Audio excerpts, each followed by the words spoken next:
Assalamualaikum. Hai, berjumpa lagi dengan Cikgu Siti Halijah. Okey, hari ini kita akan belajar sejarah tahun 6 iaitu pengisytiharan Malaysia dalam unit 1, lahirnya sebuah cinta. Baiklah, pengisytiharan Malaysia, pembentukan Malaysia berjaya akhirnya dilaksanakan setelah melalui pelbagai proses rundingan dan setelah diperkenankan oleh Yang di-Pertuan Agong. Jalur pada bendera Malaysia telah pun ditambah daripada 11 yang mewakili 11 negeri di Persekutuan Tanah Melayu menjadi 14 jalur dengan pertambahan lagi 3 iaitu Singapura, Borneo Utara ataupun Sabah dan juga Sarawak. Apabila gabungan di antara Persekutuan Tanah Melayu, Sarawak, Borneo Utara dan juga Singapura berjaya dibentuk, Perlembagaan Malaysia pula telah digubal berasaskan Perlembagaan Persekutuan Tanah Melayu. Seperti anda lihat di dalam slide ini adalah dokumen pemasyuran Malaysia dalam bahasa Melayu tetapi ditulis dalam tulisan Jawi.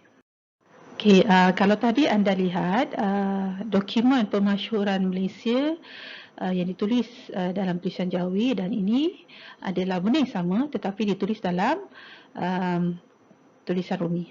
Okey.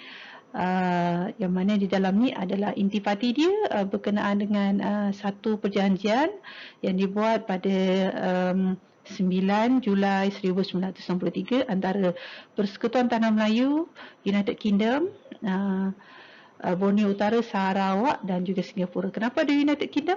Kerana kena ingat pada ketika ini Sabah, Borneo Utara dan juga Singapura, Sarawak itu masih belum merdeka lagi. Okey.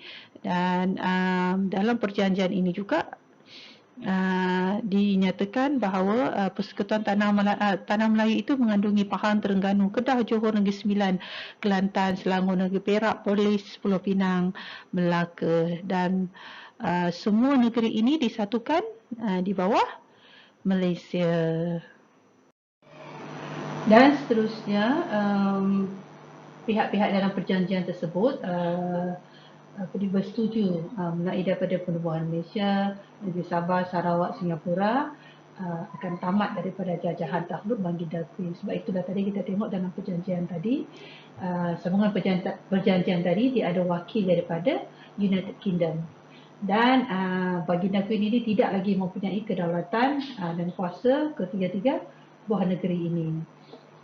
Dan seterusnya dengan bahawasanya oleh kerana perlembagaan tersebut telah diadakan syarat bagi menjaga keselamatan, hak-hak dan keutamaan duli-duli yang maha mulia raja-raja serta hak asasi kebebasan sekalian rakyat bagi mengekalkan keamanan dan kemesraan di dalam Malaysia sebagai kerajaan yang mempunyai raja berperlembagaan berdasarkan demokrasi cara berparlimen. Kemudian perlembagaan ini telah disahkan oleh satu undang-undang yang dituliskan oleh Parlimen Persekutuan Tanah Melayu dan Parlimen United Kingdom. Ada dua di sini. Dan berkuat kuasa perlembagaan itu pada 16 September 1963 dan di bawah ini hanyalah di mana Tuanku Abdul Rahman Ibni Almarhum Sultan Abdul Hamid Halim Shah iaitu Perdana Menteri Malaysia dengan persetujuan dan perkenan daripada Duli Yang Maha Mulia Seri Paduka Baginda Yang di-Pertuan Agong dan juga yang terutama yang di-Pertuan Negeri bagi negeri Singapura, yang di-Pertuan Negeri Sabah, yang terutama Governor Negeri Sarawak. Dengan ini mengisytiharkan dan memasyhurkan bagi pihak umat Malaysia bahawa mulai 16 September 1963 Malaysia ini mengandungi negeri Pahang, Terengganu, Kedah, Johor, Negeri Sembilan, Kelantan, Selangor, Perak, Perlis, Pulau Pinang, Melaka, Singapura, Sabah dan juga Sarawak dengan izin Allah akan menjadi negara yang demokrasi, merdeka lagi berdaulat, berasaskan kebebasan dan keadilan, dan sentiasa mempertahankan dan pelihara keamanan kemesraan umatnya untuk mengekalkan keamanan di antara segala bangsa di dunia. Inilah yang antara intipati yang ada di dalam dokumen permasyuran Malaysia. Dan detik bersejarah telah pun dilakarkan. Tunku Abdul Rahman Putra Al-Haj melaungkan merdeka sebanyak 7 kali di selang-seli laungan rakyat yang hadir selepas tamat membaca permasyuran Malaysia pada 17 September 1963. Ini adalah Stephen Kalong Ningkan bersama-sama dengan Gubernur Negeri Sarawak iaitu Tun Abang Haji Openg serta Wakil dari Persekutuan Tanah Melayu Encik Kir Johari memasyhurkan pengisytiharan pembentukan Malaysia di Padang Kuching, Sarawak pada 16 September 1963. Manakala di negeri Sabah, Tun Muhammad Fuad Stephen, Menteri Sabah yang pertama, isytiharkan Sabah sertai pembentukan Malaysia bersama Malaya, Sarawak dan Singapura di Padang Merdeka Kota Kinabalu pada 16 September 1963.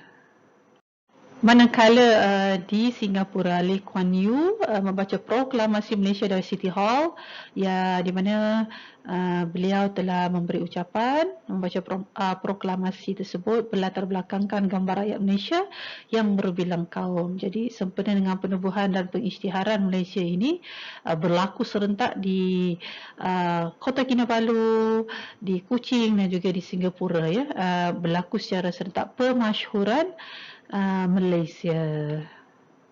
Dan ini adalah negeri-negeri yang membentuk Malaysia pada 16 September 1963, di mana kita tengok dekat semenanjung Malaysia, kita ada Perlis, Kedah, Pulau Pinang, Kelantan, Terengganu, Perak, Pahang, Selangor, Negeri Sembilan, Melaka, Johor dan juga Singapura. Manakala di sebelah seberang lautan sana kita ada Sabah dan juga Sarawak.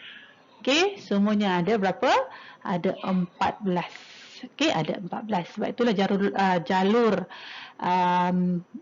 jalur pada bendera tadi pada mulanya ada 11 sahaja mewakili negeri yang berada di Tanah Melayu. Ditambah dengan 3, Singapura, Sarawak dan juga Sabah telah menjadi 14 jalur.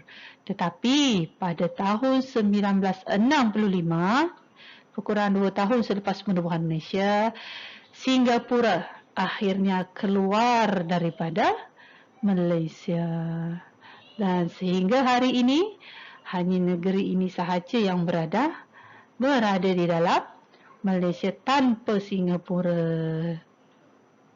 Ya, murid-murid, itu sahaja untuk hari ini berkenaan dengan pengisytiharan Malaysia, di mana kita telah melihat bagaimana Malaysia itu dibentuk, bermula daripada ucapan Tun Abdul Rahman di Singapura, kemudian melalui satu proses perundingan, dan juga kita mendapat tentangan daripada Indonesia dan Filipina, tetapi tentangan ini dan juga halangan ini berjaya